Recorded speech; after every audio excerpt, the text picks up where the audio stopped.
नमस्कार विद्यार्थी मित्रांनो, बघा आपण मागच्या व्हिडिओ लेक्चरला विभाजनाचा सीमांत उत्पादकता सिद्धांत अभ्यासत होतो। आज आपल्याला त्या वाटणीच्या सीमांत उत्पादकता सिद्धांतावरील टीकांचा अभ्यास करायचा आहे, म्हणजे टीकात्मक परीक्षण या सिद्धांताचे करायचे आहे। बघा आपण विभाजनाचा सीमांत उत्पादकता सिद्धांत म्हणजे काय ते अभ्यासलं होतं, तसेच सीमांत उत्पादकता म्हणजे काय ते देखील आपण अभ्यासलेले होते। त्यानंतर सीमांत उत्पादकतेचे प्रकार अभ्यासले, सीमांत उत्पादकता सिद्धांताची गृहीतके आणि स्पष्टीकरण देखील आपण अभ्यासलेले आहे। त्यानंतर आज आपल्याला सीमांत उत्पादकता सिद्धांतावरील टीका अभ्यासायच्या आहेत किंवा टीकात्मक परीक्षण अभ्यासायचे आहे। बघा, सीमांत उत्पादकता सिद्धांत हा अनेक गृहीतांवर आधारित आहे, त्यामुळे या सिद्धांताचा अनेक अर्थशास्त्रज्ञांनी या सिद्धांतावर टीका देखील केलेल्या आहेत। यातील काही प्रमुख टीका आपण अभ्यासू। त्यामध्ये बघा, पूर्ण स्पर्धा पहिली आहे। पूर्ण स्पर्धा हा सिद्धांत पूर्ण स्पर्धेच्या गृहीतावर आधारलेला आहे, परंतु आपल्याला माहिती आहे की अर्थव्यवस्था कोणतीही असो, त्या अर्थव्यवस्थेमध्ये पूर्ण स्पर्धेची स्थिती उपलब्ध नसते। म्हणजेच आज जगात कोणत्याही राष्ट्रात पूर्ण स्पर्धेची बाजारपेठ ही गृहीत वस्तुस्थितीशी विसंगत ठरते। आज जगात कुठल्याही राष्ट्रामध्ये पूर्ण स्पर्धेची बाजारपेठ दिसून येत नाही, मात्र अपूर्ण स्पर्धेच्या स्थितीत उत्पादन घटकाच्या किमती कशा ठरतात या गोष्टीचे विवेचन करण्यास हा सिद्धांत असमर्थ ठरलेला आहे, अशी टीका या सिद्धांतावर केली जाते। त्यानंतर स्थैतिक अर्थव्यवस्था बघा, या सिद्धांतामध्ये अर्थव्यवस्थेत कोणतेही बदल होत नाही असे चुकीचे गृहीतक मान्य केलेले आहे, परंतु प्रत्यक्षात जर आपण अभ्यासलं तर अर्थव्यवस्था ही सातत्याने बदलत असते। म्हणजेच अर्थव्यवस्था एका स्थितीत दीर्घकाळ राहू शकत नाही। अर्थव्यवस्थेत तेजीमंदीचे चक्रे सातत्याने चालू असतात, त्यामुळे अर्थव्यवस्था ही गतिशील आहे। अर्थव्यवस्थेत स्थिरता प्राप्त होत नाही, अर्थव्यवस्था स्थिर राहत नाही, त्यामुळे स्थैतिक अर्थव्यवस्था हे गृहीतक चुकीचे आहे, अशी टीका या सिद्धांतावर केली जाते। त्यानंतर पूर्ण रोजगार या सिद्धांताचा तिसरा दोष असा की हा सिद्धांत अर्थव्यवस्थेत पूर्ण रोजगार असतो असे गृहीत धरतो, परंतु प्रत्यक्षात कोणत्याही देशात आज पूर्ण रोजगाराची स्थिती दिसून येत नाही। मग ते विकसित देश असो किंवा विकसनशील देश असो, या कुठल्याही देशात पूर्ण रोजगाराची स्थिती दिसून येत नाही। या उलट प्रत्येक अर्थव्यवस्थेमध्ये बेकारीचा प्रश्न गंभीर होत आहे, आणि अशा बेकारीच्या अर्थव्यवस्थेत या सिद्धांताचा प्रत्यय येत नाही। त्यानंतर सीमांत उत्पादकतेचे मापन, उत्पादन घटकांची सीमांत उत्पादकता मोजता येते असे या सिद्धांतामध्ये गृहीत धरलेले आहे, परंतु सीमांत उत्पादकतेचे मापन हे करता येत नाही।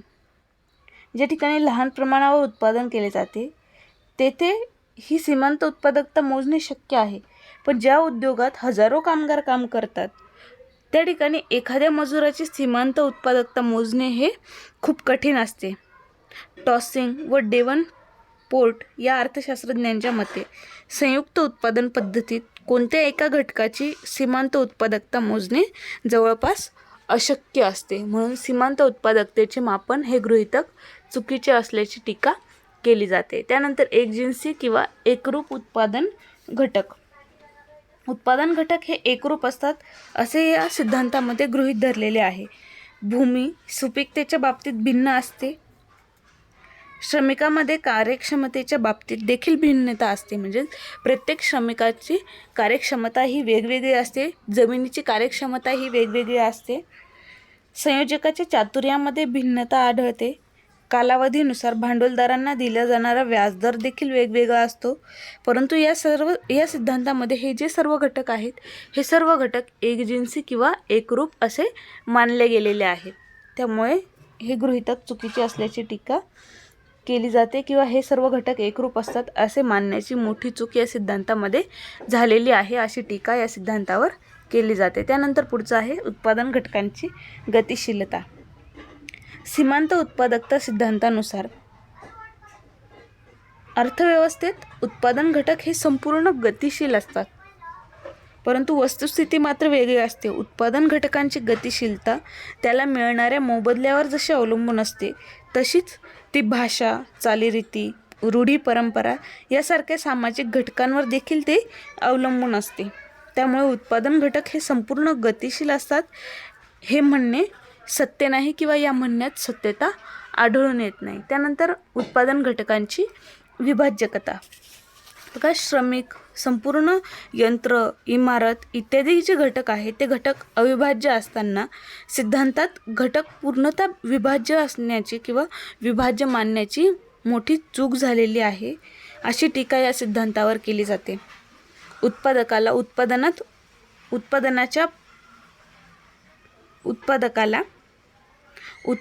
उत्पादनाच्या घटकांचे पाहिजे त्या प्रमाणात विभाजन करता येत नाही. म्हणजेच उत्पादन घटकांची विभाज्यकता हे गृहीतक देखील चुकीचे आहे. त्यानंतर आहे उत्पादन घटकांची पर्यायता. बघा, श्रमाऐवजी भांडवलाचा उपयोग काही मर्यादेपर्यंत करता येतो, परंतु श्रमाला भांडवल परिपूर्ण पर्याय आहे असे नाही. या सिद्धांताने उत्पादन घटक हे एकमेकांना पूर्णपणे पर्यायी असतात असे गृहीत मानण्याची चूक केलेली आहे किंवा हे गृहीतक चुकीचे आहे. उत्पादन घटकांची जी पर्यायता आहे ही पर्यायता आढळून येत नाही. उत्पादन घटक एकमेकांना पूर्ण पर्यायी नसतात. उत्पादन घटक हे एकमेकांना पूर्ण पर्यायी नसतात. त्यामुळे उत्पादन घटकांची पर्यायता हे गृहीतक चुकीचे आहे. त्यानंतर स्थिर उत्पादन घटक, स्थिर उत्पादन तंत्र. बघा, सीमांत उत्पादकता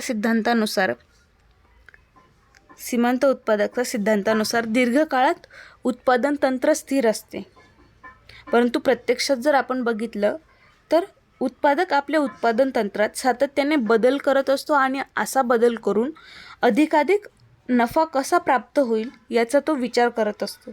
त्यामुळे उत्पादन तंत्र स्थिर असते असे म्हणणे अयोग्य वाटते आणि उत्पादन तंत्र दीर्घकाळात स्थिर आहे असे म्हणणे चुकीचे आहे किंवा या सिद्धांतामध्ये चुकीचे गृहीतक मान्य करण्यात आलेले आहे. उत्पादन तंत्र कधीही स्थिर नसतं, ते सातत्याने बदलत असतं. त्यामुळे स्थिर उत्पादन तंत्राचं गृहीतक चुकीचं आहे अशी टीका या सिद्धांतावर केली जाते. त्यानंतर अल्पकाळ. बघा, हा सिद्धांत दीर्घकाळावर आधारित आहे. दीर्घकाळात उत्पादन घटकांचे मोबदले कसे ठरतात याचा विचार हा सिद्धांत करतो. आधुनिक अर्थशास्त्रांच्या मते अर्थशास्त्रातील सिद्धांत हे अल्पकाळाचा विचार करणारे व अल्पकाळात लागू पडणारे असावेत, कारण मानवी प्रश्न हे अल्पकालीनच असतात, ते दीर्घकालीन कधीच नसतात. त्यामुळे दीर्घकाळापेक्षा अल्पकाळाचेच महत्त्व जीवनात जास्त असते, कारण केन्सच्या मते दीर्घकाळात आपण सर्वच मृत झालेले असतो. त्यामुळे दीर्घकाळ या सिद्धांतामध्ये गृहीत धरलेला आहे. दीर्घकाळावर आधारित हा सिद्धांत आहे, परंतु या सिद्धांतामध्ये अल्पकाळाचा विचार केला गेलेला नाही. अल्पकाळाचा विचार या सिद्धांतामध्ये केला गेलेला नाही अशी टीका या सिद्धांतावर केली जाते. त्यानंतर एकांगी सिद्धांत. बघा, सीमांत उत्पादकता सिद्धांताने फक्त उत्पादन घटकाच्या मागणीचा विचार केलेला आहे, परंतु उत्पादन घटकांच्या पुरवठ्याकडे पूर्णतः दुर्लक्ष केलेले आहे. उत्पादन घटकांचा मोबदला फक्त मागणीवरून ठरत नसून तो मागणी आणि पुरवठ्याच्या संतुलनाने ठरत असतो. म्हणून हा सिद्धांत एकांगी आहे अशी टीका या सिद्धांतावर केली जाते. म्हणजेच सीमांत उत्पादकता सिद्धांतामध्ये फक्त उत्पादन घटकाच्या मागणीचा विचार केलेला आहे, परंतु उत्पादन घटकाच्या पुरवठ्याकडे त्यांनी लक्ष दिलेले नाही. उत्पादन घटकाच्या पुरवठ्याकडे दुर्लक्ष केलेले आहे. त्यानंतर पुढचं आहे घटक मोबदला व सीमांत उत्पादकता परस्पर संबंध. बघा, या सिद्धांतामध्ये सीमांत उत्पादकतेचा घटकाच्या मोबदल्यावर प्रभाव पडतो असा एकांगी विचार केला गेलेला आहे. घटक मोबदल्याचाही सीमांत उत्पादकतेवर प्रभाव पडतो याचा विचार या सिद्धांताने केला नाही. उदाहरणार्थ, श्रमाचा मोबदला जर जास्त असेल तर श्रमिकांचे राहणीमान उंचावते, त्यांची कार्यक्षमता वाढते व त्यामुळे सीमांत उत्पादकता देखील वाढते. या घटकाचा विचार या सिद्धांतामध्ये केला गेलेला नाही. म्हणजे घटकांचे मोबदला व सीमांत उत्पादकता यांचा परस्पर संबंध या सिद्धांतामध्ये विचारात घेतला गेलेला नाही. बघा, या सिद्धांतावर या पद्धतीने एवढ्या टीका जरी केल्या जात असल्या तरी देखील हा सिद्धांत पण पूर्णपणे निरुपयोगी आहे असं आपण म्हणू शकत नाही. या सिद्धांतात घटकांच्या मागणीची बाजू अत्यंत चांगल्या पद्धतीने मांडलेली आहे. उत्पादन घटकांचे मोबदले ज्या घटकावर अवलंबून असतात त्यापैकी सीमांत उत्पादकता हा एक महत्त्वाचा घटक असतो. त्यामुळे हे स्पष्ट करण्याचे कार्य सीमांत उत्पादकता सिद्धांताने केलेले आहे. म्हणून या सिद्धांतावर किती जरी टीका केल्या जात असल्या तरी देखील हा सिद्धांत पूर्णपणे निरुपयोगी नाही. हा सिद्धांत पूर्णपणे निरुपयोगी नाही, तो उपयोगी आहे असं देखील म्हटलं जातं.